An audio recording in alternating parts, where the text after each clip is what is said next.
बिस्मिल्लाहिर्रहमानिर्रहीम। अस्सलामु अलैकुम वरहमतुल्लाहि वबरकातुहू।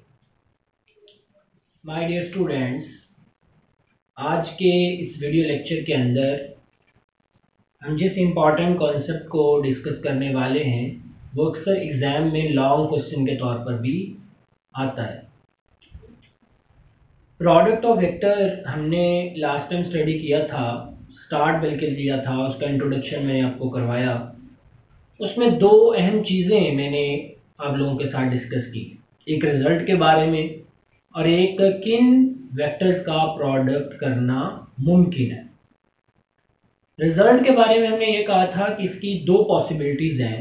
नंबर 1, इसका रिज़ल्ट वेक्टर क्वांटिटी आ सकता है। नंबर 2, इसका रिज़ल्ट स्केलर क्वांटिटी आ सकता है। और दो ही तरह से वेक्टर को मल्टीप्लाई किया जा सकता है।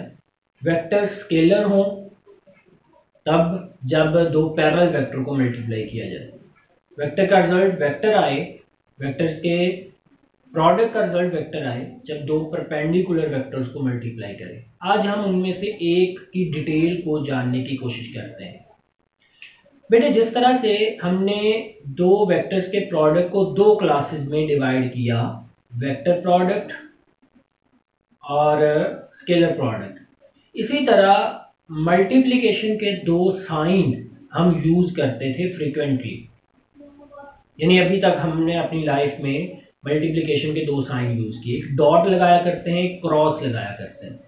मतलब अगर दो नंबर्स के दरमियान में डॉट लिखा हो तो आप समझ लेते थे मल्टीप्लाई हो रहा है। मतलब एक्स डॉट वाई, तो आप समझते हैं एक्स और वाई मल्टीप्लाई हो रहा है। एक्स क्रॉस वाई लिखा हो तब भी आप समझते हैं मल्टीप्लाई हो रहा हो। लेकिन चूंकि वेक्टर्स की मल्टीप्लिकेशन डिफरेंट रिजल्ट दे रही है और दो तरह के रिजल्ट्स हैं, तो निशान भी दो हैं, हम दोनों को एक एक निशान दे देते हैं और फिक्स कर देते हैं। हम कहते हैं कि अगर दो वेक्टर्स का प्रोडक्ट पैरेलल वेक्टर्स का प्रोडक्ट हो तो रिजल्टेंट स्केलर आएगा, तो उसका दूसरा नाम हम डॉट प्रोडक्ट भी रख देंगे। यानी हम सिर्फ डॉट का निशान दो पैरेलल वेक्टर्स के दरमियान में प्रोडक्ट के लिए इस्तेमाल करेंगे। इसी तरह दो परपेंडिकुलर वेक्टर्स के दरमियान में अगर प्रोडक्ट लेना हो तो हम उस वक्त डॉट का निशान मल्टीप्लिकेशन के लिए यूज़ नहीं करेंगे, हम क्रॉस का निशान यूज़ करेंगे। ये चीज़ें फिक्स इसलिए कर लें ताकि हमें आगे जाके प्रॉब्लम ना हो। हम किसी भी जगह पर दो वेक्टर्स के दरमियान में डॉट पढ़ें, लिखा हुआ देखें, तो हमें फ़ौरन यकीन हो जाए कि अच्छा इसका रिजल्ट हमेशा स्केलर बनेगा। या अगर दो वेक्टर्स के दरमियान में क्रॉस लिखा हुआ पढ़ें तो हमारे जहन में ये सेंस बन जाए कि इसका रिजल्ट स्केलर नहीं बल्कि वेक्टर होगा। तो इस तरीके से हम वेक्टर का प्रोडक्ट जो है वो कर लेते हैं और इसके साइन को, जो मल्टीप्लिकेशन का साइन होता है, उसको भी फिक्स कर लेते हैं। इसी बेस पर हम अपने स्केलर प्रोडक्ट का नाम डॉट प्रोडक्ट भी रख सकते हैं और वेक्टर प्रोडक्ट का नाम क्रॉस प्रोडक्ट भी रख सकते हैं। अब तीन चीज़ें हो गई टोटल। नंबर 1 कि रिजल्टेंट वेक्टर या स्केलर होता है। नंबर 2, वेक्टर्स या तो पैरेलली मल्टीप्लाई होते हैं या परपेंडिकुलरली मल्टीप्लाई होते हैं। नंबर 3, उनके निशानात फिक्स कर दिए, डॉट यूज़ करेंगे फॉर स्केलर प्रोडक्ट और क्रॉस यूज़ करेंगे फॉर वेक्टर प्रोडक्ट। तो आज का जो आर्टिकल है ये डॉट या स्केलर प्रोडक्ट के बारे में, कि वो किसको बोलते हैं, डॉट और स्केलर प्रोडक्ट।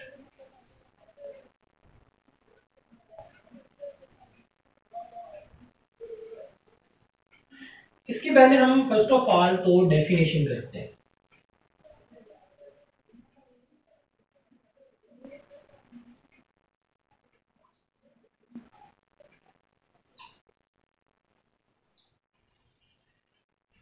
डेफिनेशन पहले तो हम बहुत सादा सी करते हैं, फिर हम इसको एक से ज़्यादा वैसे हम इसकी डेफिनेशंस करेंगे। तो पहली जो सादा तीन डेफिनेशन है वो तो यही बनेगी कि अगर दो वेक्टर्स का प्रोडक्ट, उसका जो रिजल्ट आए, उसका जो हासिल आए, वो एक स्केलर क्वांटिटी हो तो उस प्रोडक्ट का नाम स्केलर या डॉट प्रोडक्ट रखा जाता है। तो इसको हम डिफाइन करते हैं, if the resultant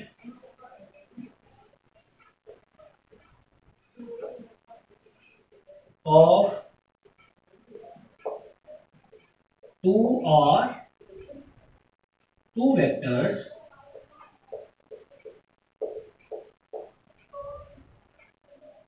is a scalar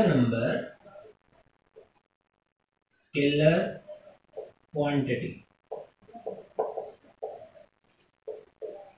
then this product is known as scalar R dot product. तो इस प्रोडक्ट को हम स्केलर या डॉट प्रोडक्ट का नाम देंगे। और इसकी जो दूसरी डेफिनेशन है वो इसके आपको पता है कि स्केलर क्वांटिटी तब रिजल्ट में आती है जब हम दो पैरेलल वेक्टर्स को मल्टीप्लाई करें। मैंने ये चीज़ लास्ट लेक्चर में भी आपको बताई थी कि अगर वेक्टर्स पैरेलल ना हो तो हम उसके कंपोनेंट्स करके उसको पैरेलल बना लेते हैं। तो फिर हम ए और बी को अगर वो किसी एंगल थीटा पर हों तो उनके जब कंपोनेंट्स बनाएंगे तो हम इस तरह से इसको लिखेंगे कि बी को रिजॉल्व कर लो उसके कंपोनेंट्स में, और स्केलर प्रोडक्ट लेने के लिए बी का वो कंपोनेंट लो जो ए की सिमत में हो, यानी ए के पैरेलल हो। ठीक है, तो इसकी डेफिनेशन कैसे हम करेंगे? हम कहेंगे कि product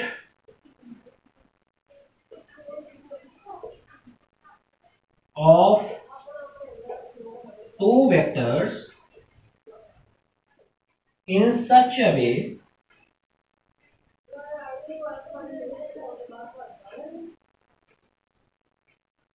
the magnitude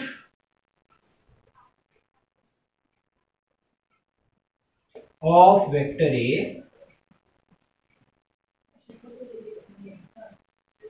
to product with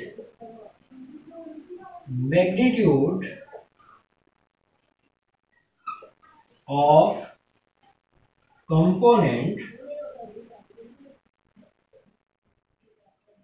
of vector B in the direction of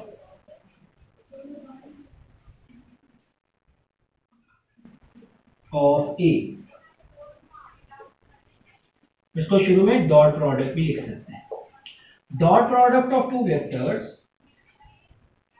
in such a way, या इसको इज इक्वल टू भी लिख लें तो ज्यादा आसान हो जाए। इज इक्वल टू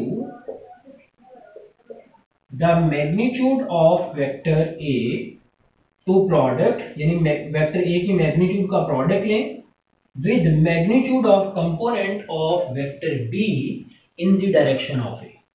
इस तरीके से उसका प्रोडक्ट करें कि बी की मैग्नीट्यूड ए की सिमत में जो होगी, यानी बी का वो कंपोनेंट जो ए की सिमत में होगा, इनका प्रोडक्ट कर लें तो हमारे पास रिजल्टेंट आ रहा है।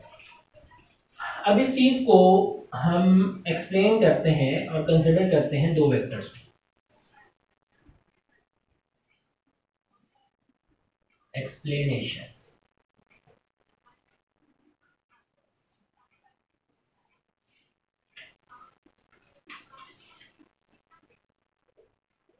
let's consider two vectors A and B are at an angle of theta। फिर हम क्या करें, ये मेरे पास वेक्टर A है and the other one is vector B है। इन दोनों के दरमियान में एंगल थीटा है। एक और बात यहाँ पे याद रखिएगा कि दो वेक्टर्स के दरमियान में एंगल आप उस वक्त ही लिया करें जब उन दोनों की टेल्स आपस में जुड़े या उन दोनों के हेड्स आपस में जुड़े हों, तो उस वक्त उनके दरमियान में एंगल मेजर किया करें।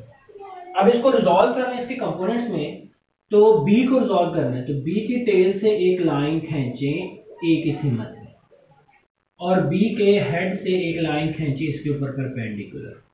जो टेल से लाइन खींची उसकी डायरेक्शन अवे फ्रॉम टेल, जो हेड से लाइन खींची उसकी डायरेक्शन टुवर्ड्स द हेड। ये आपका बी वेक्टर रिजॉल्व हो गया। अगर आप इसी तरह ए को रिजॉल्व करना चाहते हैं तो ए की टेल से लाइन खींचें जो ए बी की सिमत में हो और ए के हेड से लाइन खींचें जो बी के ऊपर परपेंडिकुलर। दोबारा इस प्रोसीजर को मैं रिपीट कर देता हूँ। अगर हमने बी को रिजॉल्व करना है तो बी की टेल से लाइन खींचें ए की सिमत में और बी के हेड से लाइन खींचें ए के ऊपर परपेंडिकुलर। अगर आप ए को रिजॉल्व करना चाहते हैं तो ए की टेल से लाइन खींचें बी की सिमत में और ए के हेड से लाइन खींचें बी के ऊपर परपेंडिकुलर। जिस वेक्टर को रिजॉल्व करना चाहते हैं उसकी ही हेड और टेल से लाइंस खींचनी है, एक लाइन दूसरे वेक्टर की सिमत में और एक लाइन दूसरे वेक्टर के परपेंडिकुलर। ठीक है। अब थीटा के सामने वाली साइड साइन थीटा होती है और उसके साथ उसकी मैग्नीट्यूड मल्टीप्लाई करनी है जिसको आप रिजॉल्व कर रहे हैं। बी को रिजॉल्व कर रहे हैं तो आप ये कहेंगे थीटा के सामने वाली बी साइन थीटा और थीटा के साथ वाली बी कॉस थीटा। इसमें अब बी को भूल जाए, बी साइन थीटा और बी कॉस थीटा को याद रखें। बी कॉस थीटा ए की सिमत में है और बी साइन थीटा ए के ऊपर परपेंडिकुलर है। ठीक है। एक कंपोनेंट आपको परपेंडिकुलर मिल गया और एक कंपोनेंट आपको पैरेलल मिल गया, इन द डायरेक्शन ऑफ ए मिल गया। अब अगर हम ए और बी का डॉट प्रोडक्ट लेना चाहते हैं तो कैसे लेंगे? डॉट प्रोडक्ट के लिए यानी हमने स्केलर प्रोडक्ट करना है, ए डॉट बी करें। डॉट प्रोडक्ट में आप पैरेलल वेक्टर लिया करते हैं, तो पैरेलल वेक्टर कौन कौन से हैं? बी कॉस थीटा और ए। तो हम इसमें ये डेफिनेशन भी लिख चुके हैं, dot product of two vectors will be equal to magnitude of vector A, यानी पहले वेक्टर की मैग्नीट्यूड है ए की, यहां पे हम लिखेंगे magnitude of vector A multiply दूसरे वेक्टर का वो कंपोनेंट लेना, वो पूरा नहीं लेना, दूसरा वेक्टर कंप्लीट नहीं ले सकते, आपने उसका वो कंपोनेंट लेना है जो पहले की डायरेक्शन में है। हम इसमें लिखेंगे component of B vector in the direction of A vector. अब magnitude of A vector, magnitude को लिखने का तरीका सिंपल होता है कि आप सिंपल लेटर लिखें, उसके ऊपर कोई एरोहेड ना डालें। ये मैग्नीट्यूड ऑफ ए आ गया। Component of B in the direction of A, तो ये दो ब्लैक कंपोनेंट है, ये ब्लैक वेक्टर और ये ब्लैक वेक्टर। अब इन दोनों ब्लैक वेक्टर में देखना ये है कि कौन सा कंपोनेंट ए की सिमत में है, तो वो है बी कॉस थीटा। तो मैं यहाँ पे लिखूंगा बी कॉस थीटा। तो मेरे पास बेटे ए डॉट बी, इसका रिजल्ट क्या आ गया? A B cos theta. ये मेरे पास फाइनल रिजल्ट जो है वो डॉट प्रोडक्ट का निकल आया। अब इसको शॉर्टकट में याद रखने के लिए आप ये समझ लें कि जिन दो वेक्टर्स का आपने डॉट प्रोडक्ट करना है वो किस तरह से होगा? पहले वेक्टर की मैग्नीट्यूड, दूसरे वेक्टर की मैग्नीट्यूड और cos of angle between A and B. A and B के दरमियान में एंगल थीटा है तो उसका कॉज ले लें। इन तीन चीजों को मल्टीप्लाई करेंगे तो आपके पास डॉट प्रोडक्ट हासिल हो जाएगा। अब हम इसी चीज को, अब इसके ऑर्डर को हम चेंज करना चाहते हैं। मैं ए डॉट बी नहीं बल्कि बी डॉट ए लेना चाहता हूं। तो फिर मुझे बेटे क्या करना होगा? फिर जैसे मैंने ए डॉट बी किया तो मैंने बी वेक्टर को रिजॉल्व करके उसके कंपोनेंट में बदला। रिजॉल्व करने का तरीका मैंने आपको बता दिया। अगर मैं बी डॉट ए करूंगा तो फिर ए को रिजॉल्व करूंगा। मैं इसी को दोबारा लिखता हूं। ये मेरे पास रेड वेक्टर है जो कि वेक्टर ए था और दूसरा वेक्टर ग्रीन वेक्टर है जो कि इधर है at an angle of theta. अब आप ए को रिजॉल्व करें। ए को रिजॉल्व, जिस वेक्टर को रिजॉल्व करना हो क्या करते हैं, उसकी टेल और उसकी के हेड से लाइन खींचते हैं दूसरे वेक्टर के पैरेलल और परपेंडिकुलर। तो मैं ए की टेल से लाइन खींचूंगा जो ए की सिमत में होगी, सॉरी बी की सिमत में होगी, ये बी की सिमत में एक लाइन खींच, और ए के हेड से लाइन खींचूंगा जो इसके ऊपर परपेंडिकुलर आए। ठीक है, तो टेल से खींची गई लाइन की डायरेक्शन अवे फ्रॉम टेल और हेड से खींची गई लाइन की डायरेक्शन टुवर्ड्स द हेड। अब यहाँ पे 90s आगे बन रहा है। ठीक है, अब आपने रिजॉल्व किसको किया है, अब आपने ए को रिजॉल्व किया। ये दोनों चीजें आपके सामने हैं। अभी भी ब्लैक वेक्टर्स ही कंपोनेंट्स है। थीटा के सामने वाली साइड साइन थीटा होती है, लेकिन उसके साथ मल्टीप्लाई उसकी मैग्नीट्यूड करनी है जिसको आप रिजॉल्व कर रहे हैं। अब आप ए को रिजॉल्व कर रहे हैं तो थीटा के सामने वाली साइड जो आएगी वो आएगी ए साइन थीटा, और थीटा के साथ वाली ए कॉस थीटा है। अब जब आप ए वेक्टर को यानी रेड वेक्टर को भूल जाएं और इसके कंपोनेंट्स के ऊपर फोकस करें, तो कंपोनेंट्स दो ब्लैक वेक्टर्स हैं। एक black vector B sine theta आपके, सॉरी ए साइन थीटा, वो ग्रीन वेक्टर बी के ऊपर परपेंडिकुलर है, और दूसरा black vector A cos theta B vector की सिमत में है। अब आप करना चाहते हैं B dot A, dot product ही लेना चाहते हैं लेकिन बी और ए का लेना चाहते हैं। तो अब मैं इसी की तीसरी डेफिनेशन भी लिख सकता हूं कि dot product of two vectors is equal to magnitude of vector B, क्योंकि अब आप बी डॉट ए लेना चाहते हैं, to the product of magnitude of component of vector A in the direction of B आ जाएगा। और यहाँ पे हम बी डॉट ए करेंगे इनवर्स, तो ऑर्डर हमारा देखिए कैसे बदलता है। ये मैं यहाँ पे खत्म कर देता हूं, यहाँ मैं एक नई लाइन लिखता हूं। मैं कहता हूं मैंने एक नया केस करना है, बी डॉट ए करना है मैंने। तो इसका फॉर्मूला क्या बनेगा, पहले वेक्टर की मैग्नीट्यूड, दूसरे वेक्टर का वो कंपोनेंट जो पहले की सिमत में, magnitude of vector B multiply component of A in the direction of B. एक चीज हमेशा याद रखिए कि जो पहला वेक्टर हुआ करेगा उसकी मैग्नीट्यूड एज इट इज, जो दूसरा वेक्टर होगा उसका वो कंपोनेंट लेना है जो पहले की सिमत में है। अब ए डॉट बी करना है तो ए की मैग्नीट्यूड और बी का वो कंपोनेंट जो ए की सिमत में है, बी डॉट ए करना है तो बी की मैग्नीट्यूड ए का वो कंपोनेंट जो बी के सिमत में है। अब ए के दो कंपोनेंट है, ए कॉस थीटा ए साइन थीटा, इसमें से ए का कौन सा कंपोनेंट बी की सिमत में है तो वो ए कॉस थीटा है। तो अब हम ये चीज लिखते हैं, इसी को ओपन करते हैं, B dot A that is equal magnitude of B component of A in the direction of B, तो ए कॉस थीटा। बेटे बी डॉट ए आ जाएगा ए बी कॉस थीटा, यह हमारे पास फाइनल रिजल्ट आ। And result is very beautiful. इधर भी हमने प्रूव किया कि A dot B is equal to A cos theta, और उधर भी प्रूव हो गया B dot A is equal to A B cos theta.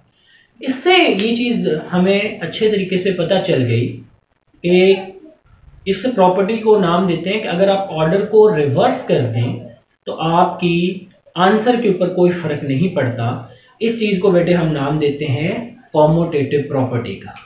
इसका मतलब ये हुआ कि जो हमारा डॉट प्रोडक्ट है ये कॉम्यूटेटिव प्रॉपर्टी को होल्ड करता है। Dot product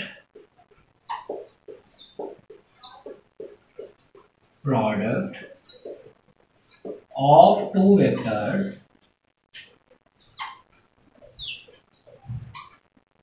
holds commutative commutative law.